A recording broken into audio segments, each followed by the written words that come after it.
We begin this Saturday morning with a Fox News alert. Defense Secretary Lloyd Austin revoking a plea deal that would have taken the death penalty off the table for the accused mastermind of the 9/11 attacks and two other alleged terrorists. They would have pled guilty to all charges, including the murder of the 2,976 people that died on that day. Austin also relieving the defense official who signed off on the plea deal, saying in a statement, quote, "I have determined that in light of the significance of the decision to enter into pretrial agreements with the accused in the above referenced case, responsibility for such a decision should rest with me as the superior convening authority. Effective immediately, I hereby withdraw from the three pretrial agreements that you signed on July 31st, 2024 in the above referenced case." The Police Benevolent Association reacting to the reversal, saying, quote, "The families of our 9/11 heroes channeled their anguish and outrage into a powerful message. We are relieved and grateful, but the job is not done yet. These terrorists who claimed so many innocent lives should receive the ultimate punishment." And I have to agree. So let's bring in Congressman Ryan Zinke of Montana. He's a former Navy SEAL, House Foreign Affairs Committee member, and former Secretary of the Interior. Congressman, thanks for being with us this morning. Let's talk about your reaction to Lloyd Austin's decision to remove the official in charge of this plea agreement and place himself at the top of the ladder. Well, I think there's three parts. One, you look at what the event was. This is pure evil, and you live in New York. And I encourage all Americans to look at the two holes and read the names of the fire crews, the first responders that gave their life, as well as civilians. So I applaud Austin on this decision because it was a very, very bad decision. But it also begs the question: what's going on in the Department of Defense? Well, this is the first time the Secretary of Defense heard about a plea deal of this scale. Who's in charge? The same thing when Biden administration released this and the hostages almost at once. Who's in charge? The media says Biden's working around the clock. That is a preposterous statement. We know that Biden is incapable of working around the clock. So who's running the show? I'm glad to see Austin, the general, step up and clearly reverse a very, very bad decision. Congressman, I think what the American people want regarding this issue is the truth, right? They want to understand exactly what happened on 9/11. We actually interviewed Donald Trump, former President Donald Trump, and he said that if he was president, he would declassify all the 9/11 files. So what is the difference between the plea deal and now no plea deal in terms of getting out the truth? Explain how this will help the truth come out. Well, truth always matters. And look, this administration has a problem with the truth. I mean, you look at Kamala Harris, she lied. How many years did she lie about President Biden's health?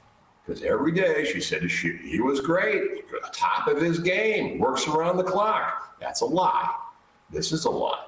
So with this administration, I agree with President Trump 100%. It's time to release and get to the truth. America wants the truth. Hey, you want the truth. I want the truth. We want the truth on the assassination attempt or plot. God forbid it's I pray it was not a plot. But Americans want the truth, and this matter is no different. Congressman, I often say I joined the Marine Corps in 2005, and I remember saying, man, I hope I hurry up and get over to that war before it's over. And the joke is I could have become a doctor and still made it to that war after I graduated high school because it lasted for so long. We're 3 years removed, 24 years removed from the events of that day, 20-plus years removed from capturing these people, putting them in Gitmo. Is the opportunity for justice already past, waiting 2 decades to even get this far?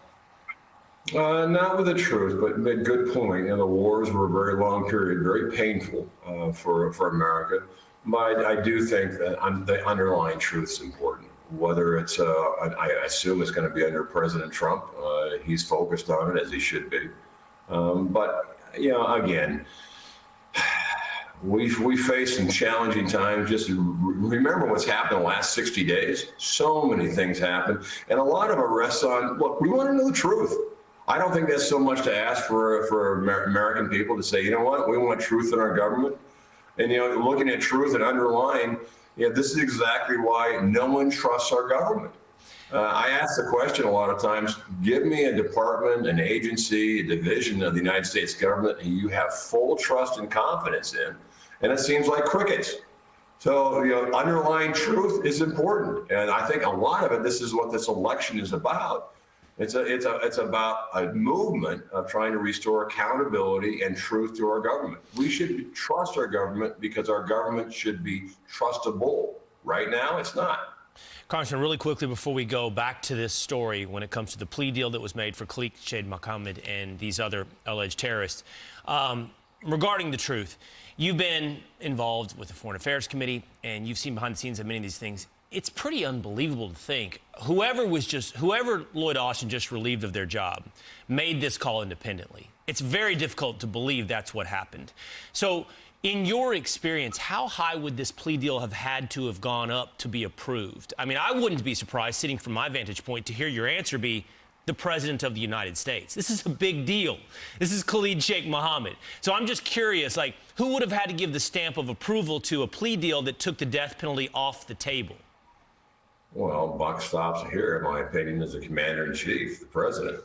But there's some serious internal problems if the Secretary of Defense doesn't know about it. Right. This is layered, and it seems like the White House is communicating directly to subordinates around the Secretary of Interior.